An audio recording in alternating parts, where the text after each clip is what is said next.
BATGIRL is dead, Chris. Did you hear that? I've heard it. Okay, Chris, give a quick rundown. What happened with BATGIRL? Do you remember? So there's multiple rumors about why DC decided to cut the life support of Batgirl. There's saying that the test screening went bad and horrible. There's some saying that it's too woke. There's some that said it was unwatchable completely, which I guess falls into the bad category. And CEO David Zaslav, he's the guy who was in charge of Discovery when they bought out Warner Brothers, because he's now in charge of the combined company. The report came out last week that said he was canceling it because he didn't want to do damage to the intellectual property, basically, is what he said. Chris? Yes? I told you what the report I've been hearing, and it makes a lot of sense. You want to tell the folks at home what we found out this past week after it came out Zaslav had canceled it? Why did he cancel it? So apparently one of the things that really stood out to me when you was talking to me about this was they were planning on killing off Michael Keaton Batman so that Batgirl could be born, basically. Batgirl would take over Gotham, basically. And he thought that that would be definitely huge damage to the fan base, and I honestly will agree. You don't have to kill off a character to create another character. Just saying. It's stupid. But, yeah, I mean... Well, they were talking, the same report, now this is coming from a guy named Overlord DVD, and he admits you got to take this like a salt lick. Okay, because this is in the rumor territory.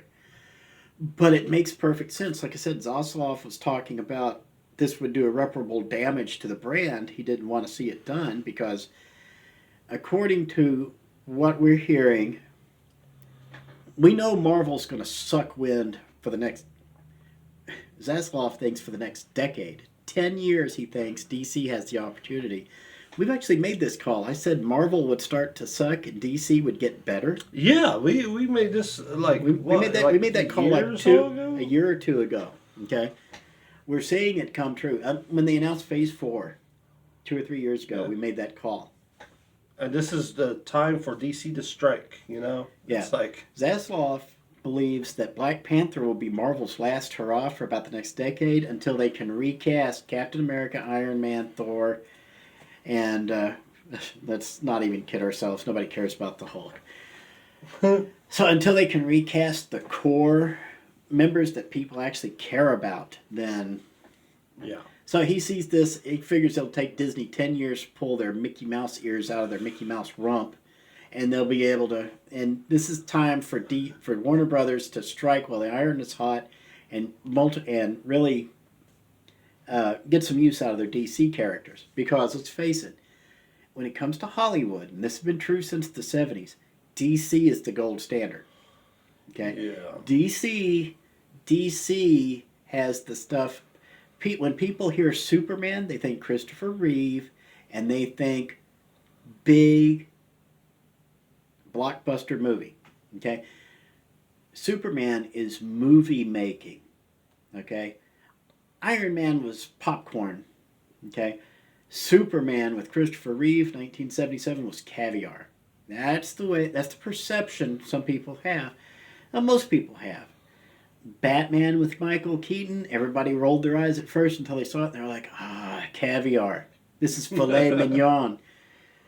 Thor, you've got some junior mints you found in the back seat, okay? Is it fair? Of course, it's not fair. There have been some good Marvel movies. I would rather watch. I'd rather watch either of the Guardians of the Galaxy movies instead of Zack Snyder's Justice League, for example. Oh, definitely. But Let's not get on Snyder though. but the thing is, Zaslav took a look around, saw what DC had in the pipeline, and now they're. Oh, by the way, they're DC now. They got rid of the comics part, so they're DC Entertainment now. No DC Comics anymore. What's that going to tell you, Mr. Comic Shop owner? So, meh. Now, the thing is, when Zaslav looked around, okay, they're going to kill off Michael Keaton's Batman in the Batgirl movie, so Batgirl can take over Gotham. Supposedly, at the end of Black Adam, the one that's coming out in October with The Rock, in a post-credit scene, you would see Henry Cavill as Superman get all excited, and then they were going to kill him off so that their super butch Supergirl could take over Metropolis. And this was going to be the start of the whole new Justice League. And this all lead to Flashpoint, where the girls would take over and be girl power all the way around. And Zaslav said, "You are full of crap. I want Superman. I want Clark Kent Superman. None of this Jonathan Kent social warrior crap. No. I want Clark Kent. I want Bruce Wayne Batman. We'll get into a side story here in a minute. I want Green Lantern. I want the Flash. Green Lantern, who knows? Probably John Gardner. Not Guy Gardner. Everybody, John, everybody knows what I'm talking about. Oh, Lord. I'll think of it one of these days. Anyway, so who knows which Green Lantern he wants? We'll be getting Green Lantern. Jason Momoa for sure is Aquaman in a reborn Justice League. Not Zack Snyder's Justice League. Actual, honest-to-goodness Justice League. And if they're smart, they're going to base it far more on the Cartoon Network effort Justice League that everybody still fondly remembers because it had more character development in that cartoon than any of these movies or especially TV shows ever did. Did you know there was more character development in the first season of the Justice League cartoon on Cartoon Network than there has been in 9 seasons of the Flash live-action show? Yeah. Well, yeah, buddy. Yeah. I believe it. So as a result, they were going to kill off Superman. They were going to kill off Batman. They're going to do all this damage so they could push together their new social justice league. And Zaslav said, no. He's canceled all these projects, and he's going to start bouncing these people left and right. And there's nobody standing up to him because they can't. He's the guy in charge. He's the guy who signs off on these things. And apparently the board of directors at Warner Brothers would like to turn a profit once in a while. So they're not going to stop him. So that's the reason why Batgirl got canceled, because they were going to kill Michael Keaton's Batman. And here, quick question. Who do you think is going to make more money in a movie theater? Michael Keaton as Batman in 2022 or a complete unknown as Batgirl? I will say this. If let's say if they decide, and I'm not saying that this is going to happen ever, but let's say Tim Burton decides to direct a third Batman movie with Michael Keaton and do the whole third story like he was going to do back then. Mm-hmm. That movie would probably be making a lot of money. Well, we talked about... It would have done so well. Okay, it's time for Uncle Juju to give stuff away for free, okay? We do this every once in a while. I'll come up with ideas, and you sit there and start salivating when you hear them, right? We actually discussed this the other day. Take Michael Keaton as Batman. You can have what's-his-face doing it if you like. That's fine. It doesn't matter. Here's the storyline. Michael Keaton is Batman. But Michael Keaton is now like a 65-year-old Batman. He can't really do this anymore. So everybody sees this. And here's something we didn't talk about when we first discussed this. Everybody now is expecting the Dark Knight. They're expecting Frank Miller because Frank Miller's Batman was basically Clint Eastwood in a cowl. Okay, he was old, he was beat up, and he takes on a new sidekick, a new Robin, a new female Robin, Carrie Kelly. And that's what the Dark Knight, the original Dark Knight, was all about, was trying to overcome these new challenges and stuff using old tactics and learning new tricks. So everybody's going to see Michael Keaton, the old guy in the Batman suit, getting his butt kicked, and they're thinking Dark Knight. Instead of keeping the Batman suit and finding a new Robin, he finds somebody who will actually take over the bat suit for him. Okay? And everybody's sitting here scratching their heads like, oh, what's this? We don't need another Batman. No, you're not getting another Batman. You're getting Batman Beyond. This is Terry McGinnis, and Michael Keaton is going to train up Terry McGinnis to become the new Batman Beyond what he ever was able to accomplish. So you bring that into the system.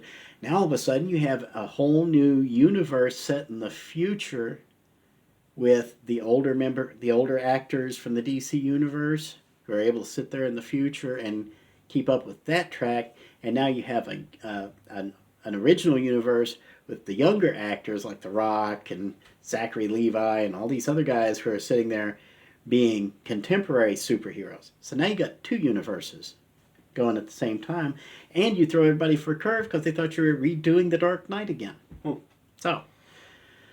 So there's an idea thrown out there for free.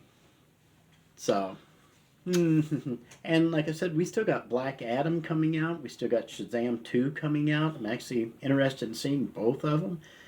I'm not interested in seeing any of this Marvel stuff. I'm not even interested in seeing the Black Panther at this point because it seems like I said last week or a couple of weeks ago when we were reviewing the trailer, it was almost an estrogen pill. Yeah. You got any thoughts on this one, Chris? I'm excited. I hope he does good. I hope he makes the right decisions. I hope everybody makes the right decisions, to be honest. Well, I do too. Look, we've been suffering through this, and we've been suffering through this for years, and it's not just because of social justice, okay? These are untalented creators, and I put creators in quotes, untalented people masquerading as social justice warriors to hide the fact that they cannot create squat, okay? You want more representation in the films. There's tons of characters out there who can be representative. I've talked up Zombie from Milestone Media before. An original concept nobody has touched. There's no other superhero movie like Zombie out there. This is a role for an Asian American character actor that is unlike anything else out there. It's a heroic zombie. Right. Okay? Complete with nanotechnology, so it's bleeding edge, cutting edge science fiction like Iron Man used to do. For Iron Man, that matter, you could cover extremists. Yeah. Okay? Put somebody out there as the new Tony Stark and just reboot that and start with extremists where you just don't build using today's technology, which is what they've done. Rebuild using technology that hasn't been created yet. Start exploring science fiction and fantasy. And Kevin Feige, just because you say this is phase 5 now and phase 4, don't make it any better. Well, here's the thing. Kevin Feige, I think what happened is that Kevin Feige had an idea. He had a plan. He went with that plan, and it was great. Mm-hmm. But now that it's over with, he's now like, oh, well, I've used all my good ideas. Mm-hmm. It's over with now. But they want me to keep going, so I guess I have to keep going. There's your problem. He's run out of good ideas. Yeah, So he now had a he plan, has. and now it's over with. Yeah. And it's like, So now what do? You didn't invest for the future. Okay? When John Lasseter was in charge of Pixar, you know what John Lasseter did? He was building up Brad Bird to be his replacement, to step in and take that position in the company. Problem is, he didn't know Pixar was just going to blow Brad Bird off and go toddling off their own self-destructive direction. the problem Marvel is now facing is they didn't have anybody in place to take Kevin Feige's place, to take Avi Arad's place. Nobody. There were no visionaries there. Nobody who could. There were no storytellers there. All you have left at Marvel right now are writers. There's directors. There's actors and actresses and all this other stuff. No creators left at Marvel right now. Not even in the comic books. I think he should have gotten a group of people that he really trusts. Right. And was like, hey, would you guys like to help me, go forward from now on? Like, I mean, he had, like, Jon Favreau. Jon Favreau was there, but, like, Jon Favreau's just doing Star Wars stuff now. Right. And Kathleen Kennedy won't leave him alone over there. There's talk that she deliberately sabotaged Obi-Wan just to humiliate him. That's what Scuttlebutt has. But I mean, that might be true, but I think just people just absolutely hate Kathleen Kennedy that they're just willing to. Oh, this is bad, and it's Star Wars. Well, it has to be Kathleen Kennedy. well, the thing is, if you go back through the Amblin Entertainment archives, okay, all the stuff that said Amblin Entertainment at one point or another, Kathleen Kennedy was one of the producers. Yeah. So every time you saw Steven Spielberg, Amazing Stories, Tiny Toon Adventures, Animaniacs, Freakazoid, all the Steven Spielberg stuff that he did had her name on it. Yeah. Everybody thought Kathleen Kennedy was as creative as Steven Spielberg. That's what I thought. No, it turns out she was the one who was good at signing the checks and balancing the checkbook. So, again, no creativity, but hangs out there long enough that she outlasts everybody so nobody knows how bad she is.